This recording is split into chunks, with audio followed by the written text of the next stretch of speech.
Halo semuanya, selamat datang di sesi bedah materi kita kali ini.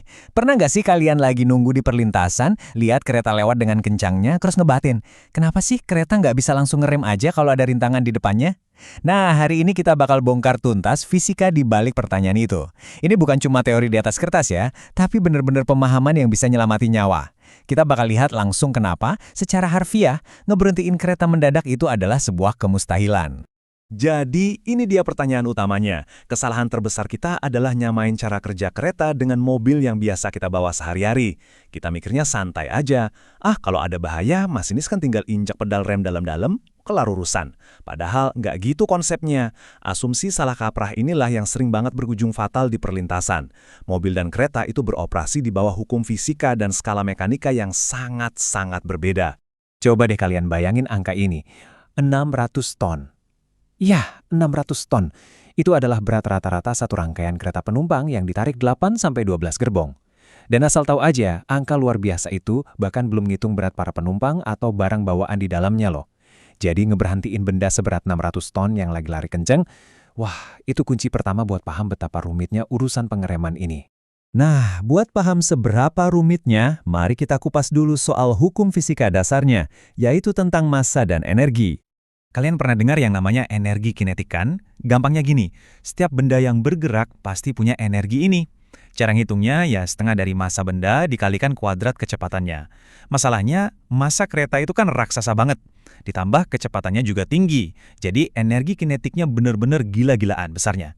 Buat bikin kereta berhenti total, seluruh energi gerakan yang supermasif ini harus dibuang atau diubah jadi energi panas lewat gesekan rem. Biar lebih kebayang skalanya, kita bandingin sama truk semi-trailer di jalan tol deh. Truk segede itu biasanya punya berat sekitar 40 ton, dan dia butuh waktu lumayan lama buat berhenti. Nah, sekarang coba tebak berat satu gerbong kereta barang bermuatan penuh. Satu gerbong aja bisa nyampe 134 ton. Itu lebih dari 3 kali lipat berat sebuah truk raksasa.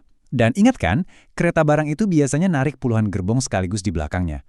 Momentum bergeraknya benar-benar sulit dipercaya. Kalau kita terjemahin ke angka, rasanya makin nggak masuk akal. Bayangin ada kereta barang gede melaju di kecepatan 45 mil per jam aja, itu dia udah bawa energi kinetik nyaris 2 miliar joule.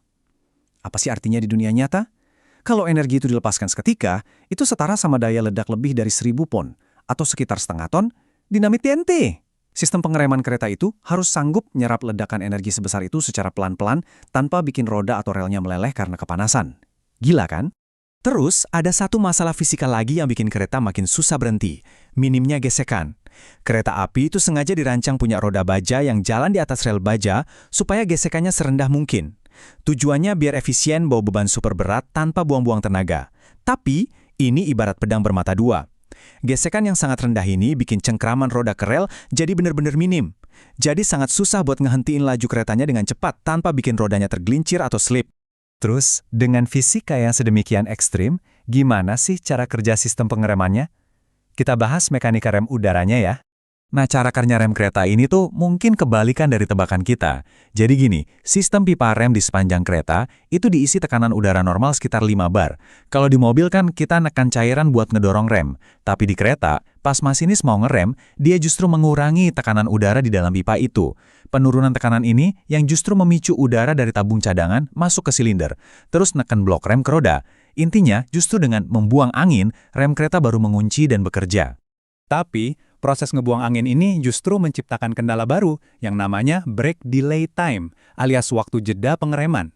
Karena tekanan udaranya harus turun merata dari pipa gerbong paling depan sampai paling belakang, butuh waktu dong buat gerbong belakang merasakan sinyal pengereman itu.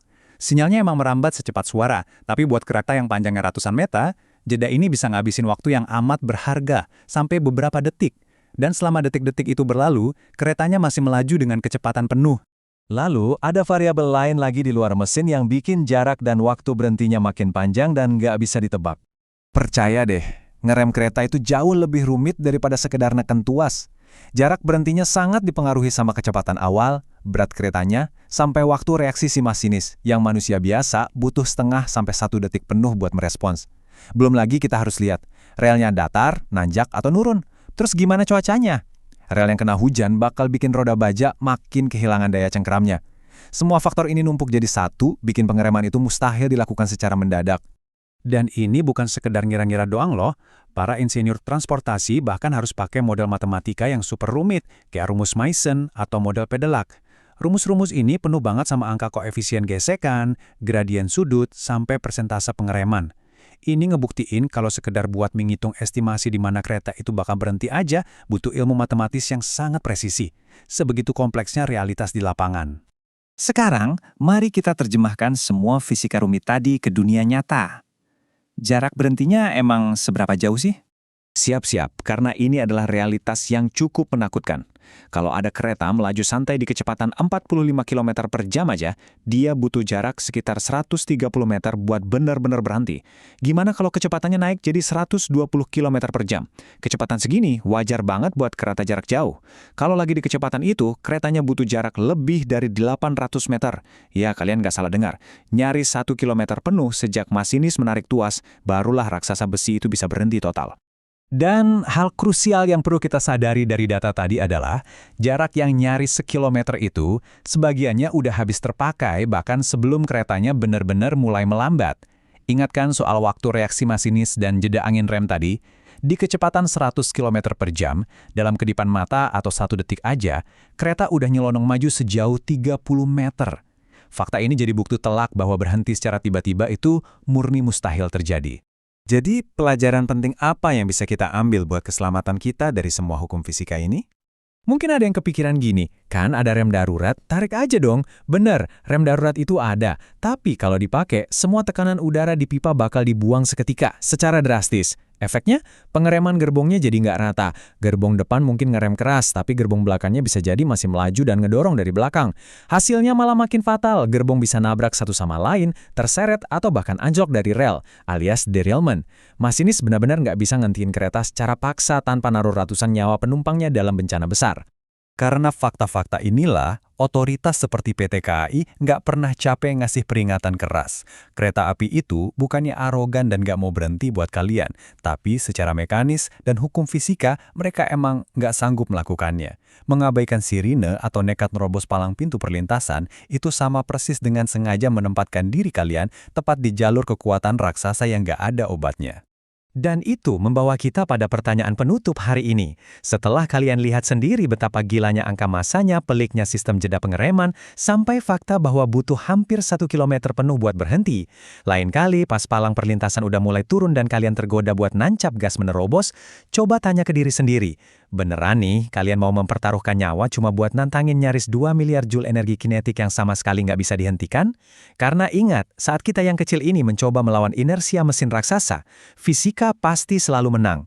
Terima kasih udah ngikutin bedah materi kali ini, dan please selalu utamakan keselamatan di jalan ya.